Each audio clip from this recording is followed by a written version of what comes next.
তিন নম্বর কারণ বরকতহীনতার, সেটা হচ্ছে ব্যবসা বাণিজ্য করতে গিয়ে বেশি বেশি কসম করে মানুষকে বিশ্বাস করানো। আরবদের মধ্যে কসমটা খুব বেশি আছে, কথায় কথায় ওয়াল্লাহ ওয়াল্লাহ, তাই না?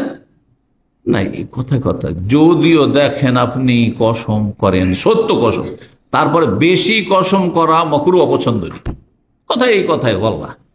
আজকাল আমাদের দেশে আবার কিছু বক্তা হয়েছে বাংলায়, হ্যাঁ, নিজের কথাকে শক্ত করে আল্লাহর কসম করে বলছি। কি আপনি আল্লাহর কসম, নবী সাল্লাল্লাহু আলাইহি ওয়াসাল্লাম আল্লাহর কসম করে এত কসম করতে বলেছেন? কথায় কথায় কসম আর চ্যালেঞ্জ ছুঁড়ে দেওয়া, না, এগুলোর কোনো প্রয়োজন নেই। জি, মাঝে মধ্যে কসম করেন আপনি আপনার সত্যতাকে আপনি অকাট্য করার জন্য বা প্রকট করার জন্য, কিন্তু কাসরাতুল হালিফ, বেশি বেশি কসম করা যদিও সত্য হয় তবু অপছন্দনীয়।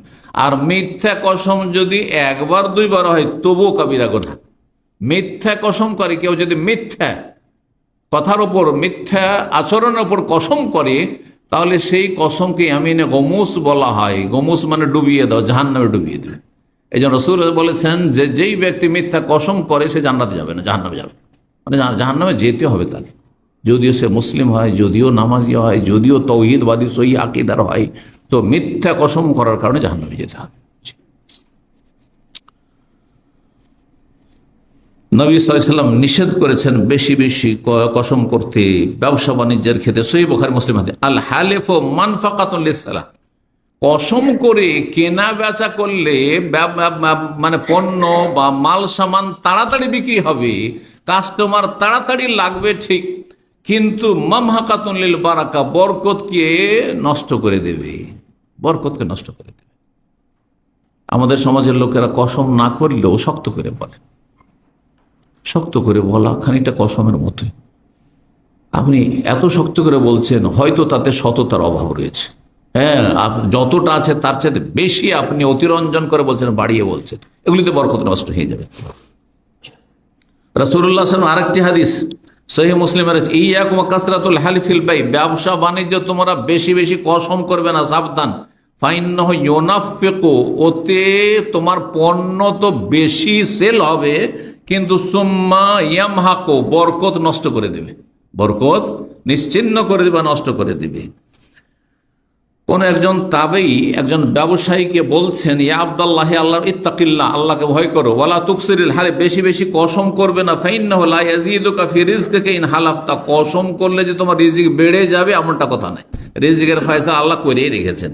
ওয়ালা ইয়ানকুসু মিন রিজকিকা ইন লাম, তাহলে কসম না করলে তোমার রিজিক কমে যাবে এমনটাও নাই, সুতরাং এভাবে কসম করবে না। এটি একটি কারণ। 4 নম্বর কারণ হচ্ছে বরকতহীনতার, হারাম ভক্ষণ করে। হারাম খাচ্ছেন, হারাম উপার্জন করছেন, বিভিন্নভাবে হারাম খাওয়া, বিভিন্নভাবে হারাম খাওয়া, সুদ ধ্বংসাত্মক হারাম, আকলুর রিবা, 7টি ধ্বংসাত্মক পাপের অন্যতম হচ্ছে সুদ খাওয়া।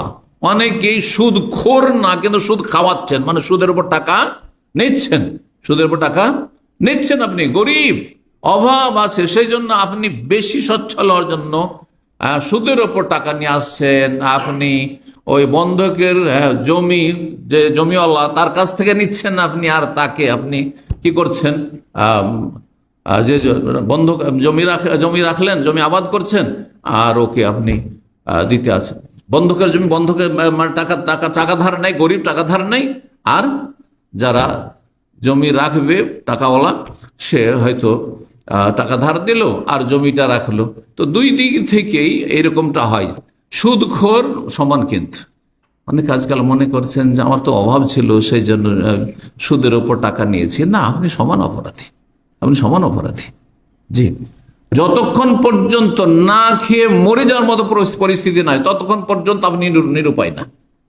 আজকাল এত জাহান্নামটাকে হালকা মনে করে নিয়েছে যে একজন লোক প্রশ্ন করছে যে আমি নিরুপায় ছিলাম, অভাব ছিল খুব, সেই জন্য আমি সুদের ওপর টাকা নিয়েছি।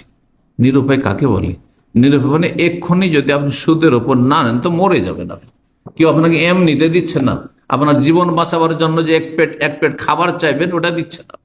আপনার ছেলে মেয়েগুলো এই সময়টায় না খেয়ে মরে যাবে, তখন আপনি নিতে পারবেন। কিন্তু এমন কি দুনিয়াতে আছে কেউ যে আশেপাশের লোককে বলবেন যে আমার ছেলে মেয়ে আজকে খেতে না পেলে রাত্রের আগে মরে যাবে, সুতরাং আপনার আল্লাহর হস্তে আমাকে একটু ধার দেন, কমপক্ষে দান সাদকা না ধার দেন, দেবে না? অবশ্যই দেবে। কিন্তু এগুলো আসলে ওজোর নয় যে অভাবে ছিলাম। আজকাল মানুষ কোটি কোটি টাকা, লক্ষ লক্ষ টাকা লোন নিচ্ছে ব্যাংক থেকে, আউযুবিল্লাহ, মুখে দাড়ি রেখে নামাজ পড়ে, কিন্তু অধিক সচ্ছল হওয়ার জন্য লোন নিচ্ছে ব্যাংক থেকে বড় বড় ব্যবসা বাণিজ্য করার জন্য। অধিকাংশ ব্যবসায়ীরা লোন নিয়ে ব্যবসা বাণিজ্য করছে। অধিকাংশ বড় বড় যে বাড়ি আর ভিলা তৈরি করছে তারা এই লোন নিচ্ছে আর সুদ দিচ্ছে। কেন? আপনাকে এত বিশাল ভিলা তৈরি করতে হবে? সাধারণ একটা বাড়ি যতটা আপনার টাকা পয়সা ততটা দিয়ে আপনার বাড়ি ঘর তৈরি করলে হবে না? যেমন অবস্থা তেমন ব্যবস্থা করবেন আপনি। আল্লাহ রাব্বুল আলামিন যেন আমাদেরকে পরিতৃপ্তি দান করেন, পরিতুষ্টি দান করেন এবং হারাম থেকে বেঁচে থাকার তৌফিক দান করেন। বিভিন্নভাবে হারাম খাওয়া, মানুষ যখন হারাম খেতে লাগে, এইরকমই ঘুষখোর অফিসার, একজন অফিসার বলছেন, পরিচিত অফিসার, যে আমাদের বেতন তো বেশি নয় কিন্তু আমাদের ইনকাম যথেষ্ট আছে। বললাম, আমাকে বলছে কিভাবে? বলছে আমাদের চাকরিটাই তো ঘুষের চাকরি, আমাদের চাকরিটাই হচ্ছে ঘুষের চাকরি, মানে কমার্শিয়াল ট্যাক্সের ক্ষেত্রে ধর, ট্যাক্সের ক্ষেত্রে লক্ষ লক্ষ টাকা মানুষের ট্যাক্স লাগবে, আর ট্যাক্স দিবেন বড় বড় কোম্পানির মালিক আর বড় বড় ইন্ডাস্ট্রির মালিক, বড় বড় যারা ব্যবসায়ী, তারা তো এত টাকা ট্যাক্স দিতে চাইবে না। তখন কি করে? আরে 50,000 ঘুষ দিলে, 1 লাখ টাকা ঘুষ দিলে 1 কোটি টাকা বেঁচে গেল। বেঁচে গেল। তো এইগুলোতে রাতারাতি বড় লোক, এদের জীবনে বরকত আছে? কোনো বরকত নেই এদের জীবনে, অশান্তির শেষ নেই। শারীরিক অশান্তি, পারিবারিক অশান্তি, বাপ মায়ের সাথে অশান্তি, ছেলে মেয়ের সাথে অশান্তি, আর ছেলে মেয়ে অসৎ হয়ে যাচ্ছে। এগুলি যদি অনুভূতি থাকতো তাহলে এইরকম মানুষ হতো না। তো হারাম খেলে মানুষের জীবন থেকে বরকত চলে যায়। রব্বুল আলামিন সূরা বাকারা আয়াত 276 এর সাথে ইয়ামহাকুল্লাহুর রিবা ওয়া ইউরবিস সাদাকাত, সুদকে আল্লাহ রব্বুল আলামিন, সুদের মাধ্যমে যে আয় উপার্জন ইনকাম হয় সেটাকে আল্লাহ নিশ্চিহ্ন করে দেন। ওয়া ইউরবিস সাদাকাত, আর দান সাদকা করলে আল্লাহ রব্বুল সেটাকে বর্ধিত করে, বাড়িয়ে দেন। কথা উল্টো না?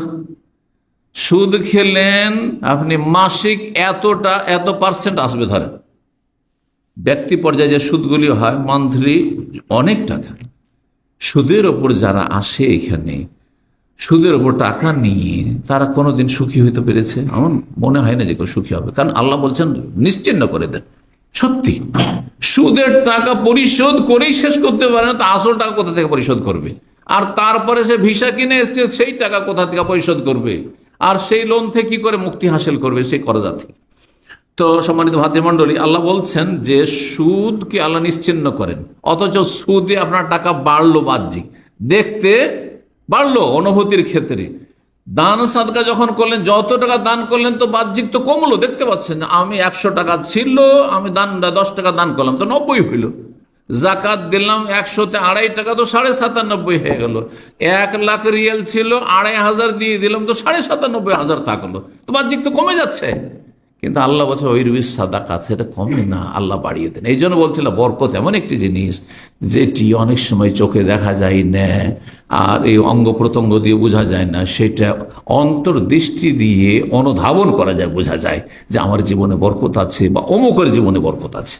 আল্লাহ রাব্বুল আলামিন আমাদের বোঝার তৌফিক দান করেন এবং আমাদের অন্তর্দৃষ্টিকে, বসিরতকে আল্লাহ যেন বাড়িয়ে দেন।